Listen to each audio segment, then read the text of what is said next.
আসসালামু আলাইকুম ওয়া রাহমাতুল্লাহি ওয়া বারাকাতুহু। আল্লাহ রাসূল সাল্লাল্লাহু আলাইহি ওয়াসাল্লাম তিনি একসময় কাপড় নিয়ে আলোচনা করছিলেন, ইজার নিয়ে তিনি আলোচনা করছিলেন। পুরুষ কাপড় পরিধান করবে টাকনুর উপরে। যদি কোনো ব্যক্তি টাকনুর নিচে কাপড় পরিধান করে তাহলে আল্লাহ সুবহানাহু ওয়া তাআলা কিয়ামতের মাঠে ওই ব্যক্তির প্রতি রহমতের দৃষ্টি দেবেন না এবং ওই ব্যক্তিকে জাহান্নামে দেওয়া হবে। উম্মে সালমা রাদিয়াল্লাহু তাআলা আনহা তিনি আল্লাহ রসুল সাল্লাল্লাহু আলাইহি ওয়াসাল্লামকে প্রশ্ন করলেন যে আল্লাহ রসুল, মহিলাদের বিষয় কি বলেন, মহিলারা কাপড় কেমন পরিধান করবে? আল্লাহ রসুল সাল্লাল্লাহু আলাইহি ওয়াসাল্লাম তিনি বললেন, মহিলারা কাপড়কে টাকনুর নিচে ঝুলিয়ে পড়বে, অন্তত 1 বিঘাত কাপড়কে ঝুলিয়ে পড়বে। উম্মে সালমা রাদিয়াল্লাহু তাআলা আনহা তিনি বললেন যে আল্লাহ রসুল, এতে তো পায়ের পাতা উন্মুক্ত হয়ে যাবে।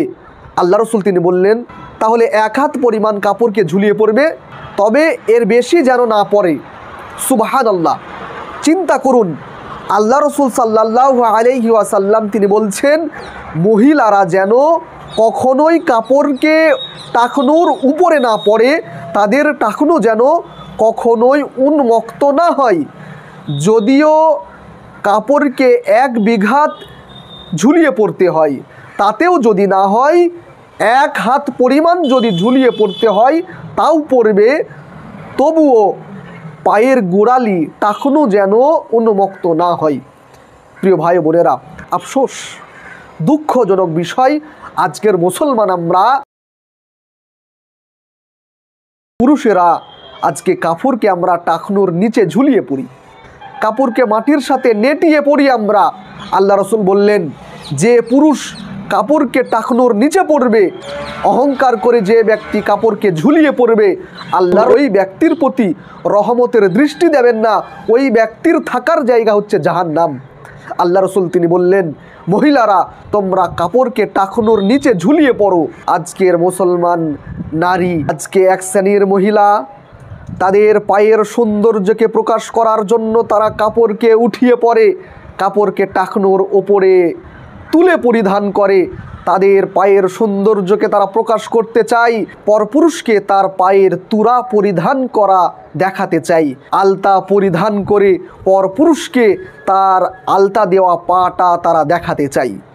ইসলাম দরিদ ভাই ও বোনেরা, আপনাদের কাছে আমি জোরহাত করে বলতে চাই, যে সমস্ত পুরুষরা কাপড়কে টাকনুর নিচে পরিধান করে তার কাছে মনে হয় এটাই সভ্য সৌন্দর্য, এটাই ফ্যাশন, তার কাছে আল্লাহ রসুল সাল্লাল্লাহু আলাইহি ওয়াসাল্লামের পদ্ধতিটা, ইসলামের সৌন্দর্যটা, ইসলামের নীতিটা তার কাছে সৌন্দর্য মনে হলো না। তার কাছে মুশরিকদের নীতি, তার কাছে মুশরিকদের আচার কালচার তার কাছে বেশি সৌন্দর্য মনে হলো।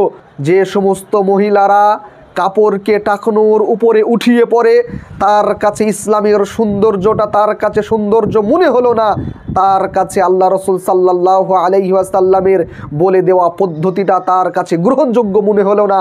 সে নায়িকাদের দেখা দেখি, সে মুশরিকদের মহিলা, পতিতা মহিলাদের দেখা দেখি, সে তার কাপড়কে টাকনুর উপরে পরিধান করে তার পায়ের সৌন্দর্যকে প্রকাশ করতে চায়। আল্লাহ রসুল সাল্লাল্লাহু আলাইহি ওয়াসাল্লামের যুগের মহিলারা তারা কতটা সতর্ক হয়ে তারা চলাচল করত, তারা আল্লাহ রসুলকে বলছেন, আল্লাহ রসুল, 1 বিঘাত যদি কাপড়কে আমরা ঝুলিয়ে পড়ি তাহলে তো পায়ের গোড়ালি উন্মুক্ত হয়ে যেতে পারে, আমরা 1 হাত পরিমাণ কাপড়কে ঝুলিয়ে পড়ব।